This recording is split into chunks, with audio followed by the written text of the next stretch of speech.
로마서 3장 21절에서 31절 말씀이야, 조이야. 앞서서 세상 모든 사람이 죄를 지어서 스스로는 구원받을 수 없다는 슬픈 이야기를 했지. 그래서 모든 사람이 하나님의 빛나고 거룩한 영광에 다다르지 못하게 되었어. 그런데 오늘 아주 기가 막힌 기쁜 소식이 있어. 율법, 즉 우리가 지켜야 할 규칙과는 전혀 상관없이 하나님이 우리를 의롭다고, 죄가 없다고 해주시는 새로운 길이 열린 거야. 이 새로운 길은 갑자기 생긴 게 아니라 아주 오래전부터 성경의 선지자들이 약속했던 거란다. 그게 뭘까? 바로 예수 그리스도를 믿는 믿음이야. 이 믿음을 가진 사람은 유대인이든 다른 나라 사람이든 아무 차별 없이 누구나 다 의롭다고 인정을 받는단다. 우리가 착한 일을 많이 해서 구원받은 게 아니야. 우리는 다 죄를 지었지만 예수님이 십자가에서 흘리신 피 덕분에 우리 죄가 다 씻겨졌거든. 하나님이 예수님을 화목제물로 내어주셨어. 화목제물이란 하나님과 우리 사이를 다시 친하게 만들어주려고 대신 벌을 받는 어린 양 같은 거란다.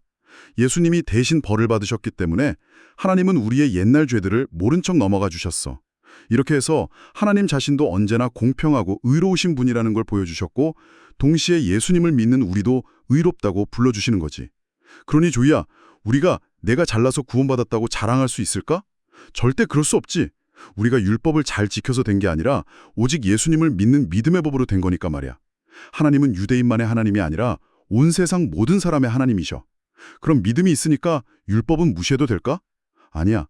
진짜 믿음이 생기면 오히려 하나님의 법을 더 아름답게 잘 지키게 된단다. 자, 우리 기쁜 말씀 나눔을 함께하고 계신 여러분, 방금 들려드린 이 짧은 편지글이요. 사실은 수천 년 동안 수많은 사람들이 당연하게 여겨왔던 공식을 완전히 산산조각 내버린 엄청난 폭탄 선언이라는 거 혹시 알고 계셨나요? 오, 폭탄 선언이요? 그러니까 세상 모든 종교나 도덕이 공통적으로 말하는 아주 기본적인 규칙이 있잖아요. 막 착하게 살면 복을 받고 천국에 간다. 나쁜 짓을 하면 벌을 받는다. 네, 맞아요. 그게 가장 기본적인 생각이죠. 그렇죠. 그런데 방금 읽은 그 바울 사도의 편지는 그런 규칙, 그러니까 율법이랑은 전혀 상관없이 구원받는 새로운 길이 열렸다고 선언하고 있는 거니까요. 바로 그겁니다. 유대인이던 헬라인이던 부자던 가난하던 심지어 착한 사람이던 나쁜 사람이던 아무 상관이 없다는 거예요. 아, 진짜 아무 상관이 없다고요? 네. 오직 예수님을 믿는 그 믿음 딱 하나만 보시고 우리에게 너는 의롭다, 너는 죄가 없다 이렇게 선언해 주시는 거니까요. 이게 바로 기독교가 가진 가장 반짝거리고 독특한 진리거든요. 잠깐만요. 제 안에서 막 자연스럽게 약간 반발심이 생기는데요. 우리 듣고 계신 여러분 중에도 아마 저랑 비슷한 생각 하시는 분들 꽤 있을 것 같아요. 어떤 반발심일까요? 그러니까 규칙이나 착한 행동이랑 전혀 상관없이 구원받는 길이 열렸다. 그러면 평생 남 속이고 훔치면서 나쁜 짓만 골라 하던 사람도 그냥 믿습니다. 한마디만 하면 갑자기 의롭다고 인정받는다는 뜻인가요? 아, 그렇게 들릴 수 있죠. 충분히요. 반대로 막 평생 하나님의 법 지키려고 뼈 빠지게 노력하면서 희생한 사람 입장에서는 이거 너무 억울하고 불공평한 거 아닌가 싶거든요. 아주 예리하고 당연한 질문이에요. 실제로 바울이 이 편지를 썼을 때 그 당시 유대인들이 정확히 똑같은 불만을 터뜨렸거든요. 아, 그때 사람들도요? 그렇죠. 우리가 어떻게 지켜온 율법인데 저렇게 막 살던 이방인들이 믿음 하나로 우리랑 똑같이 구원받는다고? 불공평해. 이렇게요. 근데 이 억울한 밑바탕에는 아주 거대한 착각이 하나 숨어 있어요. 거대한 착각이요? 어떤 착각이죠? 바로 나는 저 사람보다 선하다. 혹은 나는 하나님 앞에서 내세울 만한 착한 구석이 있다. 라는 착각이요. 아, 내가 좀 더 낫다는 생각이요? 맞아요. 로마서 앞부분에서 바울이 아주 냉정하게 진단하거든요. 의인은 없나니 하나도 없다. 겉보기에 조금 더 예의 바르고 막 법을 잘 지키는 것처럼 보일지 몰라도 하나님의 그 완벽하고 눈부시는 거룩함 앞에서는 모든 인간이 사실 다 똑같이 심판받을 수밖에 없는 죄인이라는 거죠. 아, 듣고 보니까 우리가 상황을 좀 너무 낙관적으로 보고 있었던 걸지도 모르겠네요. 이해하기 쉽게 이런 상황을 한번 상상해보죠. 여러분이 도저히 바닥이 안 보이는 막 10,000m 깊이의 거대한 구덩이에 빠졌어요. 벽은 이끼가 껴서 엄청 미끄럽고요. 10,000m요? 와, 상상만 해도 아찔하네요. 그쵸. 거기서 어떤 사람은 어떻게든 살려고 벽을 막 기어오르기 시작합니다. 평생 노력해서 1m로 올라갔어요. 또 어떤 사람은 2m로 올라갔고요. 그럼 아예 포기하고 바닥에 그냥 주저앉은 사람도 있겠네요. 맞아요. 그렇게 주저앉은 사람을 보면서 2미터 올라간 사람이 나는 너보다 훨씬 나아. 나는 이만큼이나 노력했잖아. 하고 자랑을 하겠죠. 아, 율법을 열심히 지키고 착하게 산 사람들이 바로 그 1미터, 2미터 기어 올라간 사람들이군요. 정확해요. 근데 구덩이 저 위에서 내려다보시는 하나님의 시선에서는 어떨까요? 그 10,000미터 깊이 구덩이에서 1미터를 오르든 2미터를 오르든 결국 혼자 힘으로는 절대 못 빠져나오는 똑같이 죽음을 기다리는 절망적인 상태인 거예요. 와, 너무 무섭지만 진짜 정확한 현실이네요. 내가 남들보다 착한 일을 조금 더 많이 해서 구덩이 벽을 몇 뼘 더 올라갔다고 자랑해봐야 어차피 스스로 빠져나올 수 없는 건 똑같다는 거잖아요. 네, 완전히 똑같죠. 그러니까 율법 잘 지킨 사람이 억울해할 이유가 전혀 없네요. 어차피 그 사람도 자기 힘으로는 구덩이에서 탈출 못하는 거니까요. 바로 그겁니다.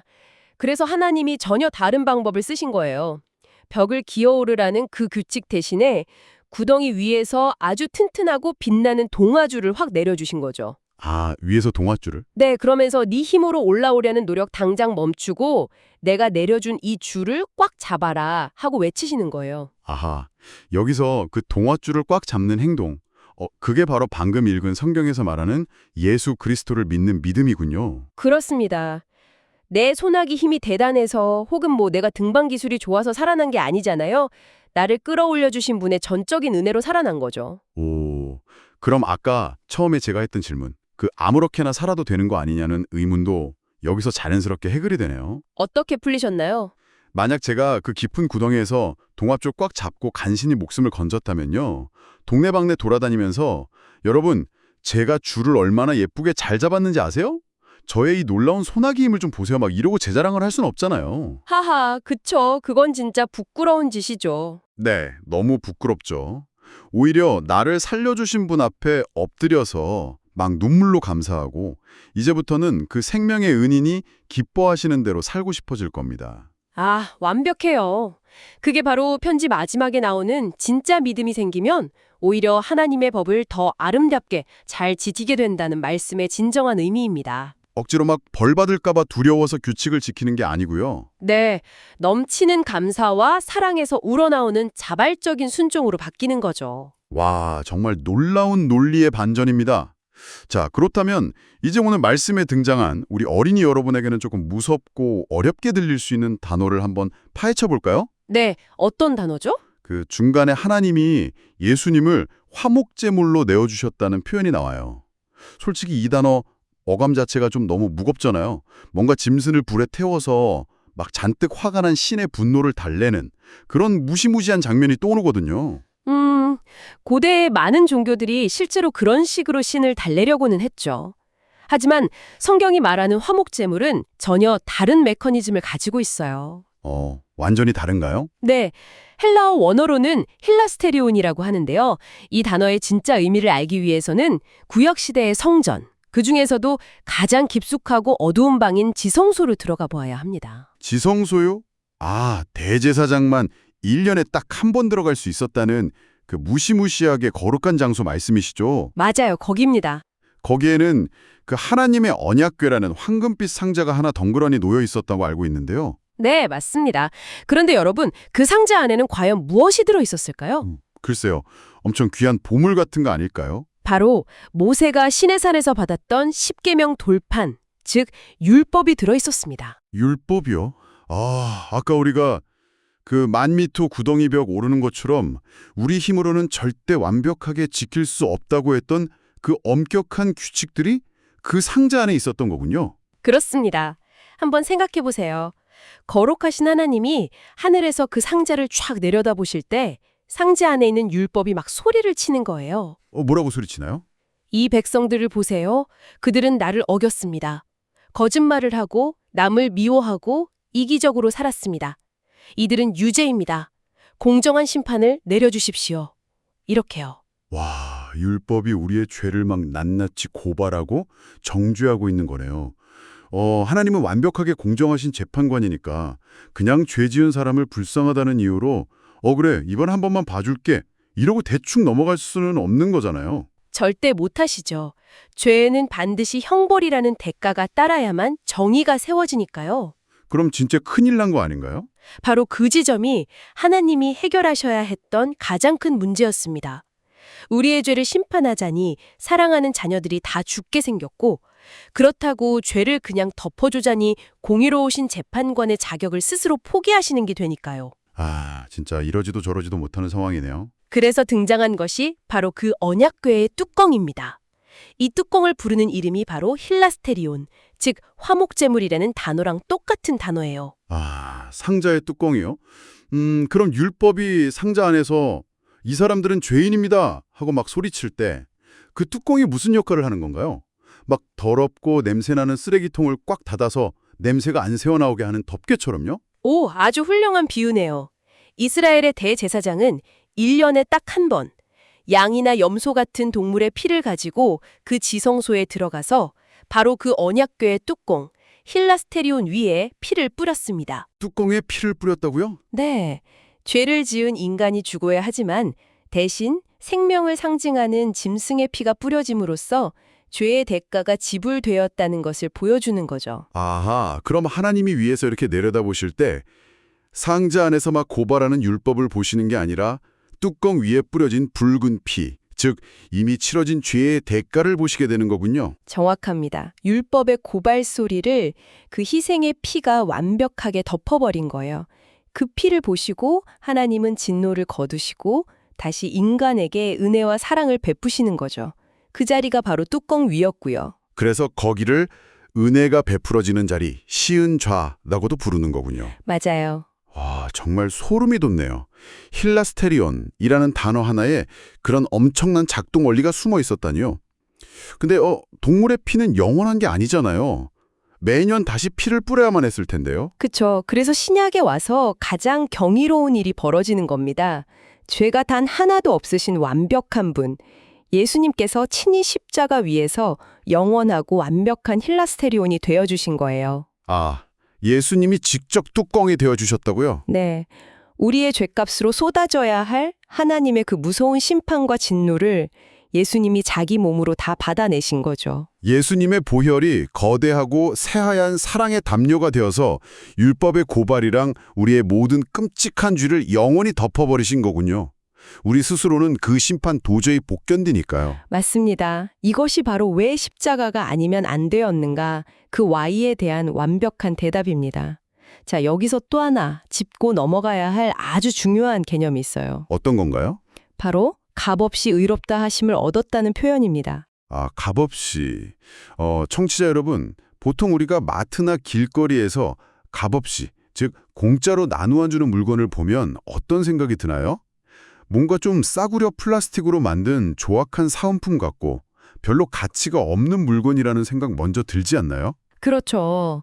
좀 흔하고 싼 느낌이 나죠. 그래서 자칫하면 우리가 받은 이 구원이라는 것도 공짜니까 누구나 받을 수 있는 흔하고 가벼운 건가 보다. 이렇게 오해하기 너무 쉽거든요. 정말 흔하게 빠지는 함정이죠. 하지만 성경에서 말하는 값없이는 가치가 없다는 뜻이 전혀 아닙니다. 오히려 정반대죠. 완전히 정반대요. 네.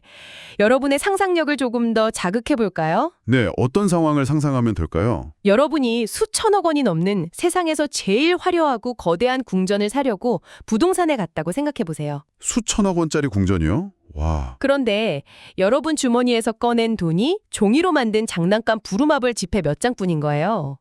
그 장난감 돈을 내밀면서 제가 가진 전 재산이니까 이 궁전 저한테 파세요 라고 한다면 어떻게 될까요? 당장 쫓겨나겠죠. 장난감 돈은 아무리 산더미처럼 쌓아와도 진짜 세상에서는 단 1원의 가치도 없으니까요. 바로 그겁니다. 아, 잠깐만요. 혹시 그 부루마블 지폐가 우리가 하나님 앞에서 자랑하는 착한 행동들을 말하는 건가요? 정확하게 짚으셨습니다.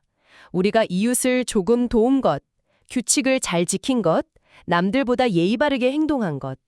인간들끼리 사는 세상에서는 그게 대단해 보일지 몰라도 하나님의 거룩한 나라에서 영원한 생명을 사기에는 완전히 단위가 다른 장난감 돈에 불과한 겁니다. 아, 단위가 다르다. 우리의 생명을 살리는 구원의 대가는 우리가 가진 그 부루마블 지폐로는 영원히 지불할 수가 없어요. 상상조차 할 수 없는 엄청난 금액표가 붙어 있는 거네요. 오직 하나님의 아들이신 예수 그리스도의 생명이라는 우주 전체를 다 팔아도 살 수 없는 엄청난 대가만이 그 값을 치를 수 있었습니다. 그렇군요. 우리는 대가를 치를 능력이 0%이기 때문에 하나님께서 우리를 너무나 사랑하셔서 자기 아들의 목숨을 내놓으시고 우리에게 그냥 거저 주신 선물이 된 겁니다. 내가 치른 값이 없다는 뜻이지 구원 자체의 가치가 싼 게 절대 아니에요. 와, 막 부름앞을 돈 내밀면서 으스대던 제 모습이 상상되어서 진짜 너무 부끄러워지네요.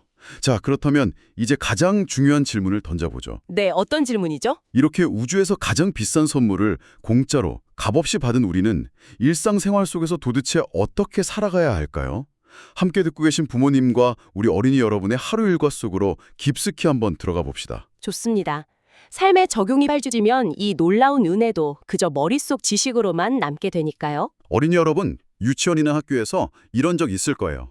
친구가 지우개를 안 가져와서 쩔쩔맬 때 내 거 빌려줄게 하면서 쿨하게 빌려줬을 때, 혹은 아무도 안 하는 청소를 묵묵히 해서 선생님께 와, 우리 반에서 네가 제일 착하고 멋지구나 하고 큰 칭찬을 받았을 때요. 진짜 기분 좋은 순간이죠. 그쵸? 그럴 때 마음속에서 어떤 생각이 막 몽글몽글 피어오르나요? 100이면 100 마음속으로 역시 나는 다른 애들보다 훨씬 나은 사람이야. 내가 이렇게 착하고 말을 잘 들으니까 하나님도 나를 제일 예뻐하실 거야. 라며 막 어깨가 으쓱해지죠. 남들에게 자랑하고 싶어서 입이 근질근질할 거고요. 맞아요. 그런데 이게 비단 어린이들만의 이야기일까요? 이 방송을 함께 듣고 계신 부모님들, 어른들도 똑같습니다. 그쵸. 어른들도 마찬가지죠. 잘할 때 우리 속으로 어떻게 생각하나요? 그래, 내가 저 사람보다 더 노력했으니까, 내가 더 훌륭한 부모니까 이런 복을 받는 거지. 보통 이렇게 생각하죠. 맞아요.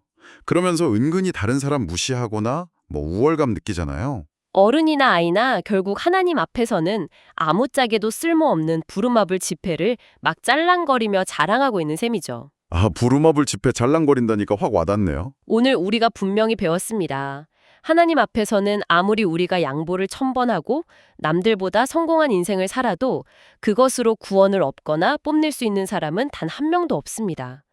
우리는 모두 그 10,000m 구덩이 아래에서 허우적대던 스스로 빠져나올 수 없는 연약한 존재들이었을 뿐이니까요. 그래서 오늘 이 시간 우리 모두 함께 마음속으로 재미있고도 진지한 상상을 하나 해보면 좋겠습니다. 여러분의 마음 한가운데에 아주 커다란 상상 속 쓰레기통이 하나 있다고 생각해 보세요.